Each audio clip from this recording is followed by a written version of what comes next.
જય સંવિધાન, જય ભારત. બધા મિત્રોને સોસાયટીમાં છોકરા રમે છે એટલે એનો પણ કકરાટ થોડોક થશે, પણ કંઈ વાંધો નહીં. રૂમમાં જઈને લાઈવ કરું તો પણ એ જ માહોલ રહેશે, એટલે આપણે થોડો ઘણો કદાચ ડિસ્ટર્બ થાય તો આપણે સહન કરી લેશું. જે પણ મિત્રો લાઈવમાં આવે તો અન્ય લોકો સુધી પહોંચે તેવો પ્રયત્ન કરજો. જે આણંદની જે ઘટના બની છે આરતીબેન ધરતીબેનની, બરાબર, તે બાબતે આપણે થોડીક ચર્ચા કરવી છે. આ બંને દીકરીઓ માટે ઘણા દિવસો થઈ ગયા, 2 તારીખનો બનાવ છે અને આજે બરાબર 10-12 દિવસ થવા એવા છે, છતાં પણ કોઈ જાતનું રિઝલ્ટ મળ્યું નથી. નવનીતભાઈનો જ્યારે બનાવ હતો તો નવનીતભાઈના બનાવમાં લગભગ કોઈ રાજકીય આગેવાનો બાકી નહીં હોય કે તેણે નવનીતભાઈને ન્યાય અપાવવા માટે, સમાજને ન્યાય અપાવવા માટે કોઈ આવ્યું ના હોય. લગભગ કોઈ બાકી નથી. દરેક વ્યક્તિએ યુનિટી બતાવી, સહકાર આપ્યો. પણ આ તો સમાજની દીકરીની વાત છે, એક નહીં 2 દીકરીની. અને રહીશભાઈ બરાબર અકબંધ છે મૃત્યુ, સુસાઇડ કરેલું છે કે કોઈ મર્ડર કર્યું છે, અને કયા કારણે ખરેખર સુસાઇડ કર્યું છે, તો કયા કારણે સુસાઇડ થયું છે, આ બધી બાબતો શંકાના દાયરામાં છે.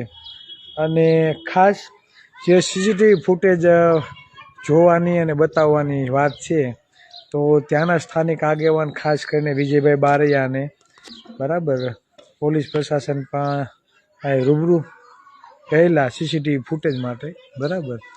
અને મને એવા પણ સમાચાર મળ્યા કે કાલે ધારાસભ્ય કાળુભાઈ ડાભી ને મુલાકાતે ત્યાંના આગેવાનો ગયા, અને કાળુભાઈ ડાભીએ આપણા ધારાસભ્યએ ત્યાંના એસપીને કોલ પણ કર્યો, અને એસપી એવું કીધું કે ભાઈ અમારી પાસે સીસીટીવી ફૂટેજ છે અને ખરેખર દીકરીએ સુસાઇડ કર્યું છે, તમે એના સીસીટીવી ફૂટેજ કે બતાવશો, બરાબર.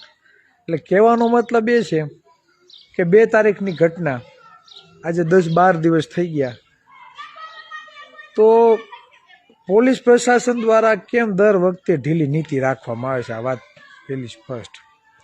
સમાજમાં એટલો બધો આક્રોશ થાય, સમાજના લોકો બરાબર પોતાનો કિંમતી સમય કાઢીને સભાઓ કરે, મિટિંગો કરે, પેટ્રોલ ડીઝલના ધુમાડા બારી બરાબર દીકરીને ન્યાય આપવા માટે જાય, બરાબર મુલાકાતે જાય. તો 10-12 દિવસ થઈ ગયા, પોલીસ પ્રશાસન દ્વારા કેમ ઢીલી નીતિ રાખવામાં આવે છે? આ એક સ્પષ્ટ વાત. બીજું કે દીકરીના બંને તમે ફૂટેજ જોવો, બરાબર, 2024ના 12મા મહિનાની 4 તારીખે જે દીકરીને સુસાઇડ હાલતમાં જે દીકરી મળી એના ફૂટેજ તમે જોવો, ત્યાર પછી આ 2 તારીખે જે દીકરીની ડેડ બોડી જે હાલતમાં મળી, બંને તમે ફૂટેજ જોવો તો બંને ફૂટેજ સેમ છે. અને ઊંચાઈ તમે જોવો તો એની જેટલી હાઇટ છે એટલી જ એની ઊંચાઈ સુસાઇડની ગળે ફાંસો ખાધો એવું તમને જોવા મળે છે. બીજું કે જે ગૃહ માતા ત્યાંની જે ગૃહ માતા ધૂણીને એવું કહે છે કે હું વર્ષનો એક જીવ લઈ, એ જ ગૃહ માતાને તમે ફરિયાદી બનાવો છો, એના મા બાપને કંઈ પૂછવામાં આવતું નથી. તો એટલી બધી બાબતો બને છે, તો પોલીસ પ્રશાસન કેમ ખુલીને હજી સુધીમાં એક સ્ટેટમેન્ટ આપ્યું નથી? ખુલીને કોઈ આપ્યું હોય તો મને કહો, એક પણ નિવેદન, બરાબર. ત્યાંના પોલીસ અધિકારી બરાબર જેના હાથમાં નેતૃત્વ હોય, આઈજી હોય કે એસપી હોય કે જે પણ હોય કે પીઆઈ હોય, એને હજી ખુલીને એક પણ જાતનું સ્ટેટમેન્ટ આ દીકરી બાબતે આપ્યું નથી. તમે એમ કહો છો ધારાસભ્યને કે ભાઈ ને આમ નહીં નામ છે ને અમારા ભાઈ ફૂટેજ છે ને બતાવીએ, તો રાહ કેની જોવો છો? ઉપરથી રાહ જોવો છો તમારા ગૃહમંત્રીની કે મુખ્યમંત્રી આમ ફોન કરે પછી અમે કંઈક જવાબ આપીએ? લાઈવ થવાનું મેન કારણ એ કે હું સમાજને કહેવા માગું છું કે જ્યારે આવી ઘટના થાય ને ત્યારે જાણી જોઈને આ સમાજનો સમય, શક્તિ અને આર્થિક રીતે પાયમાલ થાય તેના માટેનું ષડયંત્ર આ સરકાર દ્વારા થતું એવું હું સ્પષ્ટપણે કહું છું. પોલીસ પ્રશાસન પાસે બધું હોય તો સ્ટેટમેન્ટ આપો ને સમાજને સામે મૂકો. અમને કાંઈ શોખ નથી ભાઈ. સરકારને એમ હોય કે આ લોકોને શોખ છે, કાંઈ શોખ નથી ભાઈ. ઘટના બને છે સમાજ ઉપર એટલે ન છૂટકે અમારે આવવું પડે છે લડત માટે. તમે કાંઈ ધ્યાન નથી દેતા ને એટલે, બાકી એવો કાંઈ સમય નથી. બરાબર, ધંધા ખોટા કરીને સમાજના સમય શક્તિ વેડફીને તમારે સામું લડવાનું. અમારે તો ખરેખર જ્યાં લડત હોવી જોઈએ ત્યાંથી તમે ધ્યાન ભટકાઈને તમે આવી ઘટનાઓ જાણી જોઈને તમે લાંબી કરો છો. ખરેખર પોલીસ પ્રશાસનનું જે કામ છે એ નથી કરતું. બરાબર, અને અમારા બધાનું ધ્યાન તમે ભટકાવવાની કોશિશ કરો છો. નકર કામગીરી ખરેખર પોલીસ પ્રશાસનને કરવી જોઈએ. તમે એટલા જ બધા દૂધે ધોયેલા હોય ને તમે એમ કહો કે નહીં ખરેખર સુસાઇડ કર્યું છે, તો ભાઈ સીસીટીવી ફૂટેજ તમે જાહેર કરો, સ્ટેટમેન્ટ આપો જે ખરેખર હકીકત છે. ને સુસાઇડ કર્યું છે, ચાલો માની લઈએ સુસાઇડ કર્યું છે, તો સુસાઇડ કયા કારણે કર્યું છે તે પણ તમે તપાસ કરો ને. એ હોસ્ટેલમાં એ જ્યાં દીકરીઓ લે છે કન્યા છાત્રાલયમાં મોબાઈલ રાખવાની છૂટ નથી. મોબાઈલ રાખવાની છૂટ નથી તો કંઈક તો એવું બન્યું હશે, કંઈક તો એવું ત્યાં બને છે કે જેને કારણે દીકરીને સુસાઇડ કરવાનું પગલું ભરવું પડ્યું. તો આ બધી જે બાબતો છે, આ બધા જે તર્ક છે, આ જે તપાસના વિષય છે, તો ખરેખર પોલીસ પ્રશાસને એ બાજુ ધ્યાન આપવું જોઈએ. પણ મને એવું લાગે કે પોલીસ પ્રશાસને બીજાના ઓર્ડરથી કામ કરતું હોય હાલની તારીખમાં. કેમ કે હજી થોડોક ટાઈમ હાલે એટલે આ કોળી સમાજ પાછો ન્યાય આંદોલન કરવા અને ન્યાય માટે ભીખ માગવા માંડે એટલે સમય શક્તિનો બધો વેડફાટ થાય. મને તો એવું લાગે જાણી જોઈને લાંબુ કરવામાં આવે છે અને જાણી જોઈને આપણે બધાને ત્યાં ધકેલવામાં આવે છે. અને જાણી જોઈને સમાજના આગેવાનો નહીં આવે એટલે સમાજના યુવાનોમાં આક્રોશ હશે એટલે એ પતા પાછા સમાજના આગેવાનોને દોષ આપવાનો ચાલુ કરશે એટલે અંદરો અંદરના ડખા પાછા ચાલુ થાય. એટલે અંદરો અંદર લડાવી મારવાનું કામ આ સરકાર કરે છે.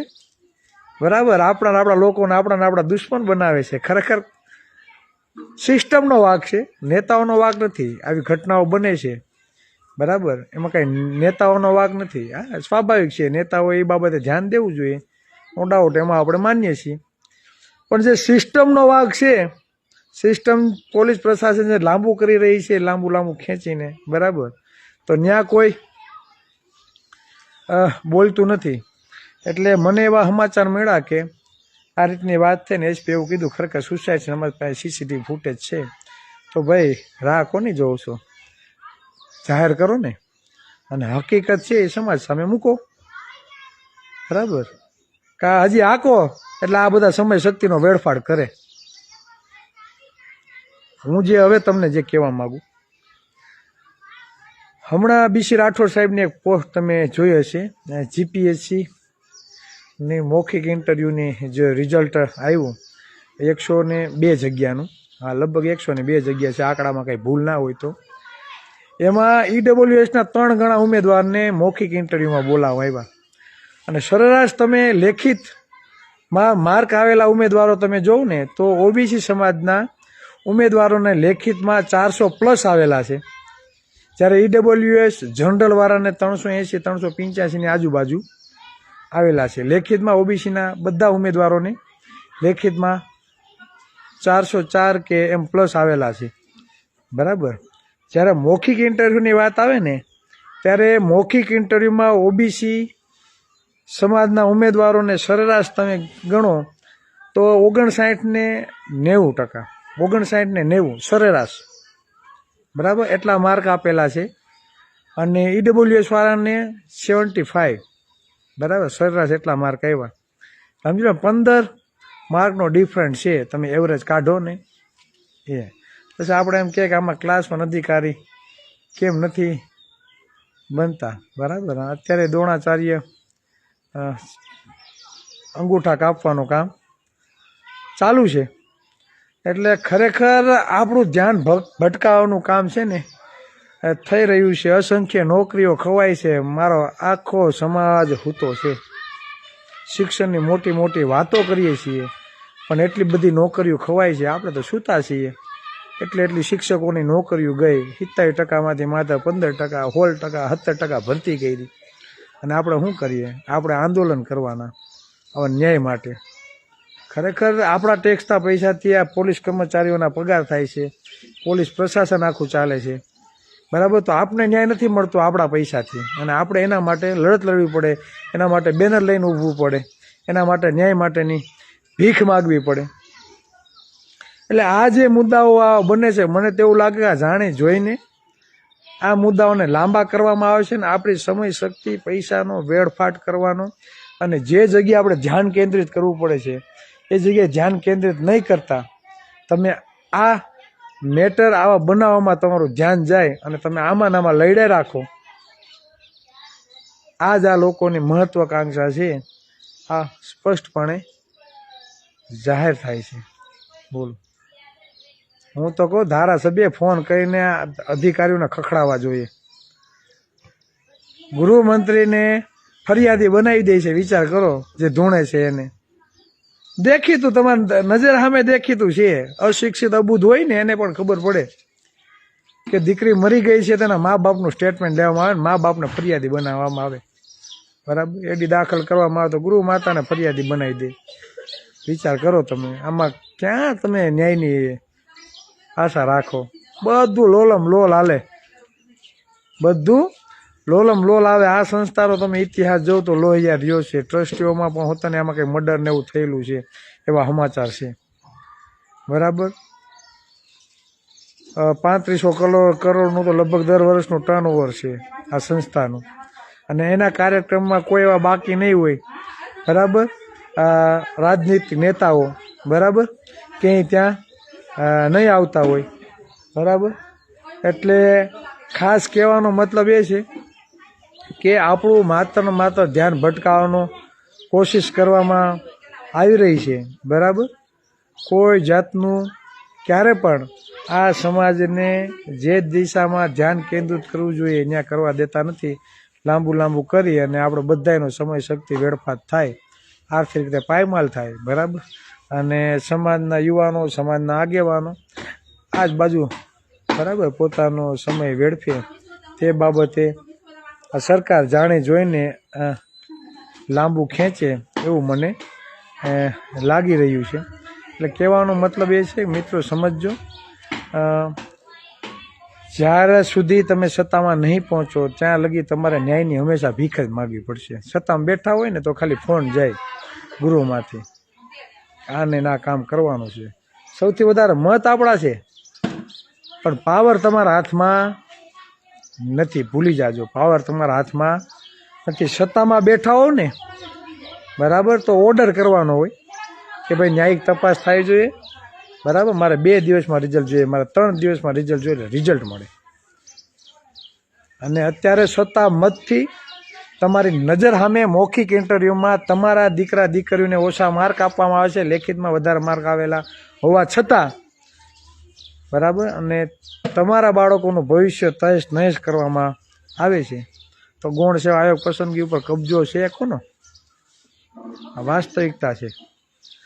અને ચિરાગભાઈની ટીમ ખુલ્લેઆમ બોલે, ખુલ્લેઆમ લડે, બરાબર. તો એમ કે ચિરાગભાઈ તો સમાજમાં ભાગલા પડે, ચિરાગભાઈથી તો સમાજને નુકસાન થાય. એટલે ભાઈ જ્યાં બોલવાનું છે ત્યાં બોલો ને, હે. અમારે સામે બરાડા પાડવાથી થોડુંક કાંઈ થવાનું છે. હમણાં તો આજ તો મને કંઈક ફોન આવ્યો, કે ઓડિયો આવ્યો મારી પાસે, એમાં એમ કે ચિરાગભાઈ તો કે આપ પારો છે. એ મને ક્યાં ખેસ પહેરીને જોઈ ગયો છે આપનો, હે. આપ કે ચિરાગભાઈ ને કે તો આપવાળા છે એમ, પણ તમે ક્યાં મને ખેસ પહેરીને જોઈ ગયા?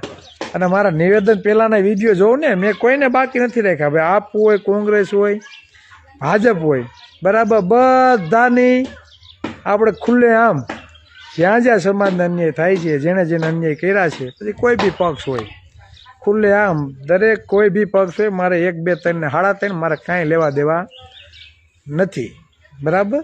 આપણે ઓબીસીના દીકરા છીએ, એ કોળીનું લોહી છે. કદાચ 17 મિનિસ્ટર ગમે એ સમાજના બેઠા હોય કે ગમે એ પક્ષના બેઠા હોય, હક અને અધિકારોની વાત છે ને ખુલીને રજૂઆત કરીએ, પછી ગમે એનો માહોલ હોય, બરાબર. અમે જાય ને અને હક અધિકારનો જ માહોલ થાય, બરાબર. એ અમારામાં લોહી છે. એટલે આ બધા છે ને બધી વાતું બધી રહેવા દો ને. જ્યાં લડવાનું છે ત્યાં લડો, બરાબર.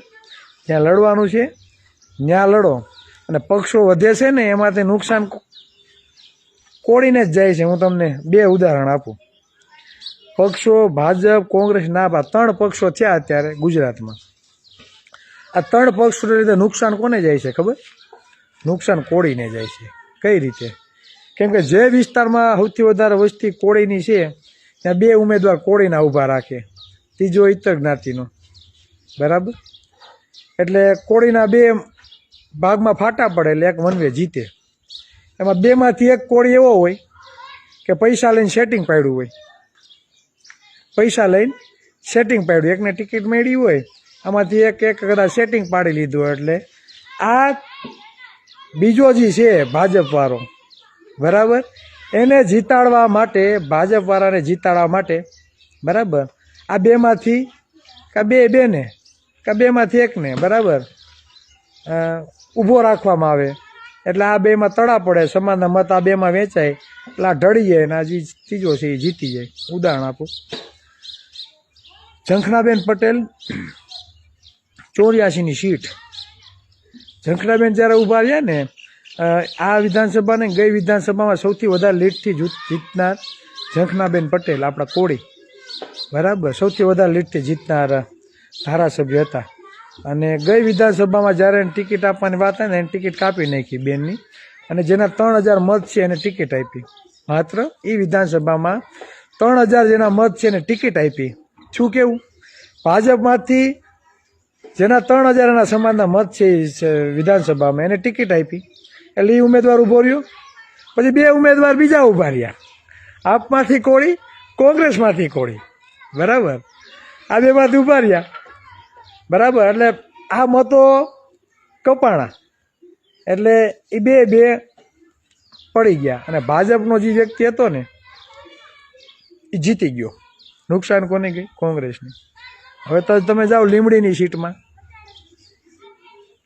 સીટમાં તમે જાઓ તો આ જ વસ્તુ, બરાબર ને, ભાજપમાંથી એક ઊભા રહ્યા અને આપ અને કોંગ્રેસમાંથી આપણા 2 ઊભા રહ્યા, બરાબર. 2 પડી ગયા, ત્રીજો હતો એ જીતી ગયો. આ વાસ્તવિકતા છે. કહેવાનો મતલબ એ છે, હજી કહું સમાજને, 5 કે 10% સમાજ જે છે લોકો એને જ રાજકીય પક્ષ સાથે કંઈક લેવા દેવા છે ને એને આપણે કાંઈ વિરોધ નથી, ભલે જ્યાં હોય ત્યાં. 90% સમાજને કોઈ પણ જાતના લેવા દેવા નથી, કોઈ પણ પક્ષ સાથે લેવા દેવા નથી. 90% સમાજ એક બાજુ આવતા રહ્યો, આ 10 છે ને એ ઉલડીને તમારી ભેગા આવી જાય. 10% લોકો એક બાજુ આવતા રહ્યો. જો ખરેખર સમાજમાં કંઈક પરિવર્તન કરવું હશે તો પક્ષોને મૂકો સાઈડમાં, 90% સમૂહ એક બાજુ આવતા રહ્યો. હું તમને દાવા સાથે કહું, 2027માં ગાંધીનગરના સિંહાસન ઉપર કોળીનો જ મુખ્યમંત્રી હોય, ઓબીસીની સરકાર હોય. SC ST ની સાથે રાખી જો આપણે સરકાર બનાવી શકીએ એમ છીએ. અને આપણા ટેકા વગર પણ કોઈની સરકાર બને નહીં. અને માહોલ, એ યુનિટી, એ સમાજમાં જાગૃતિ હોવી જોઈએ ને. બાકી ન્યાય માટે ભીખ માગવાની રહે. વલખા મારીએ છીએ આ સમાજની દીકરી માટે. સાંભળો તમે, નવનીતભાઈ તો હાલો એક યુવા અને એક પુરુષ હતો, બરાબર, એના માટે લડ્યા. તો સમાજની 2 દીકરીઓના ભોગ લેવાના છે. હજી ખબર નથી મર્ડર છે કે સુસાઇડ છે. તેના માટે કોણ લડશે? કોણ લડશે? હજી આમ લાંબુ આગશે ને એટલે આવશે, ઘણી બધી અટકણો આવશે. સમાજના યુવાનો બોલશે, સમાજની સામે જે કોક હોય દાવ લેવા માગતા હોય સમાજનો, એ હોતો ને આવીને કુદીનામાં રસ લેશે અને અંદરો અંદર સમાજમાં ભાગલા પડશે, ફાટા પડશે, આગેવાનોને કદાચ બદનામી કરશે. આવી બધી વસ્તુ થશે. પણ આ જાણે જોઈને આ બધું થાય છે. લાંબુ ખેંચે ને એટલે બધા સમીકરણો બને આમાં, બરાબર. લાંબુ જેમ જેમ ખેંચાય એમાં વધારે સમીકરણો આવા બનશે. એટલે ખાસ કરીને આણંદ જિલ્લાના પોલીસ પ્રશાસનને, આ ગૃહ વિભાગને કહેવા માગું કે ખરેખર તમારી પાસે કાંઈ પ્રૂફ હોય તો ખુલીને આ સમાજની સામે રાખો. ભાઈ, અમારી પાસે કાંઈ એવો ટાઈમ નથી. આ તો તમે નથી કાંઈ કરતા તો અમારે ન છૂટકે આવવું પડશે. અને કદાચ 5ના 25 કે 50 દિવસ બગાડવા પડશે તો અમે બગાડશું આ સમાજ માટે. કેમ કે જે સમાજમાં જન્મ લીધો એ સમાજનો અમને ગર્વ છે. એટલે આ તો અમારા સમાજની દીકરીની સમસ્યા છે. એટલે અમે ખુલીને મેદાનમાં આવશું, બરાબર. એટલે ખાસ કરીને એસપી સાહેબ એમ કહેતા હોય બરાબર, અમને સમાચાર મળ્યા કે અમારી પાસે સીસીટીવી ફૂટેજ ને છે, તો ભાઈ એક સ્ટેટમેન્ટ નિવેદન તો આપો, કેની રાહ જોઉં છું બરાબર. એટલે આ સમાજની વાસ્તવિકતા છે, સમજો. તમારું ધ્યાન જ્યાંથી ભટકાવાઈ રહ્યા છે બરાબર, હમણાં મુદ્દા ઉપડ્યા હતા કે બજેટ નથી આપતા, નોકરીઓ ખવાય છે, કેસો પાછા નથી ખેંચતા, એ બધું સાઈડમાં પડ્યું રહે, પાછું આ ચાલુ થાય. માન એક માહોલ સમાજમાં બન્યો હતો બરાબર, એ માહોલ શાંત પડવા માટે આ મુદ્દાને લાંબો ખેંચવામાં આવશે. તમારું બધાનું ધ્યાન ક્યાં ભટકશે? ત્યાં મૂળ સમસ્યાઓ આપણે પાછા ભૂલી જઈશું. એટલે કહેવાનો મતલબ એ કે સમાજની દીકરીને ન્યાય માટે પોલીસ પ્રશાસન કંઈ ધ્યાન ન આપે, છતાં કાંઈ ધ્યાન ન આપે, તો આપણે હર હંમેશા સમાજની સાથે છીએ, લડશું ભાઈ, આપણા ભાગમાં હશે આવું, તો બીજું શું કરીએ બરાબર. એટલે લડશું બરાબર, એમાં કાંઈ ઓયલું છે નહીં. એટલે કહેવાનો મતલબ એ કે મને એવું લાગ્યું કે જાણી જોઈને આ મુદ્દાને લાંબો કરવામાં આવી રહ્યો છે, અને લાંબો થાય એમાં જ આ સરકારને ફાયદો છે, કેમ કે અંદરના વિવાદ થાય, અંદરના વિખવાદ થાય બરાબર. સમાજના આગેવાનોને થોડુંક નીચું જોવરાવા હાટું બરાબર, કેમ કે સમય જેમ જેમ જાય એટલે આક્ષેપો કોની ઉપર થાય? જે ધારાસભ્યોને સાંસદ હોય તેના ઉપર, ચિરાગભાઈ ઉપર ના થાય, સમજાય. એટલે આ જાણે જોઈને સત્તા પક્ષ દ્વારા આવું કરવામાં આવી રહ્યું છે, અને ખાસ કરીને સમાજના યુવાનોને કહેવા માગું કે ભાઈ, હું સમજુ છું તમારો કદાચ આક્રોશ હશે, કહેવાનો મતલબ એ હોય એ અંદર રાખ. આપણોથી છે ને લોકો દુશ્મનો આની મજા લેતા હોય છે બરાબર. હવે એ લોકો નથી કાંઈ કરતા, તો આપણે શું કરવું એ બાબતે ધ્યાન આપો બરાબર. એનું કામ કરે, આપણે આપણું કામ કરો. સમાજમાં જેમ જેમ જાગૃતિ આવે બરાબર, વધુમાં વધુ કેમ લોકો જાગૃત થાય તેવા આપણે પ્રયત્ન કરીએ બરાબર. અંદર ઓયલું કરશું તો એમાંથી કાંઈ ઓયલું નહીં થાય બરાબર.